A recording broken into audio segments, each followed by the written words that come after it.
Hi friends, welcome back to MRSP talkies. ఈ రోజు ఈ వీడియోలో మనం చూసేద్దాం మహేష్ బాబు గుంటూరు కారం నుంచి అదిరిపోయే update. Super star Mahesh Babu హీరోగా నటిస్తున్న లేటెస్ట్ మూవీ గుంటూరు కారం. త్రివిక్రమ్ శ్రీనివాస్ దర్శకుడు. ఈ సినిమాలో హీరోయిన్గా శ్రీలీల నటిస్తోంది. ఇప్పటికే ఈ సినిమా టీజర్ అదరగొట్టింది. మహేష్ బాబు స్టామినాను చాటి చెప్పింది. లక్షల్లో వ్యూస్ వచ్చాయి. ఈ టీజర్కు మహేష్ బాబులోని మాస్ హీరోయిజాన్ని బయటపెట్టింది. తలకు ఎర్ర టవల్, నోట్లో బీడీ, మాసిన గడ్డం, గల్ల చొక్కా క్రేజ్ కబ్బా కనిపించేలా చేశాడు. గుంటూరు కారం పోస్టర్లు సినిమాపై మరింత హైప్ను క్రియేట్ చేశాయి. అంచనాలను ఆకాశానికి తీసుకెళ్లాయి. ఎప్పుడెప్పుడు విడుదలవుతుందా అని ఎదురు చూసేలా చేస్తున్నాయి. మాస్ లుక్లో కనిపించారు Mahesh Babu. Complete out and out మాస్గా నటిస్తున్నారు ఆయన. ఇటీవలే ఈ సినిమా ఫస్ట్ ప్రోమో విడుదలైంది. ఎదురొచ్చే గాలి అనే సాంగ్ లైన్తో ఉన్న ప్రోమో ప్లస్ లిరికల్ సాంగ్ ఈ సినిమా సత్తా ఏమిటో తెలియజేశాయి. ఎప్పుడెప్పుడా అంటూ ఎదురు చూసేలా చేస్తుంది ఈ మూవీ. మరోసారి బాక్సాఫీస్ బాక్సులు బద్దలవుతాయనే అంచనాలు అందరిలోనూ ఉన్నాయి.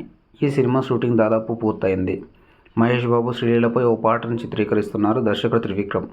దీనికి సంబంధించిన ఓ స్టిల్ను నాగవంశీ పోస్ట్ చేశారు. ఓ మాస్ బీట్కు స్టిల్ ఇచ్చారు మహేష్ బాబు శ్రీలీల. ఈ పాటతో గుమ్మడికాయ కొట్టేస్తారనే ప్రచారం ఉంది. షూటింగ్ ముగిసిన తర్వాత వారం రోజుల పాటు మహేష్ బాబు తన ఫ్యామిలీతో కలిసి విదేశాలకు వెళ్తారని అంటున్నారు. ఆ తర్వాత సినిమా ప్రమోషన్స్ని తీరిక లేకుండా గడుపుతారు. 6 లేదా 7వ తేదీలలో ప్రీ రిలీజ్ ఈవెంట్ షెడ్యూల్ చేసినట్లు తెలుస్తోంది. ఫ్రెండ్స్, ఈ మూవీతో సూపర్ స్టార్ మహేష్ బాబు సరికొత్త సూపర్ డూపర్ హిట్ని అందుకోవాలని ఆశిద్దాం ఫ్రెండ్స్. ఇలాంటి latest updates and movie reviews కోసం దయచేసి మన ఛానల్ని సబ్స్క్రైబ్ చేసుకోండి. అలాగే వీడియో నచ్చినట్లయితే లైక్ చేయండి. అలానే మీ ఫ్రెండ్స్తో షేర్ చేయండి. Thank you for watching. Bye.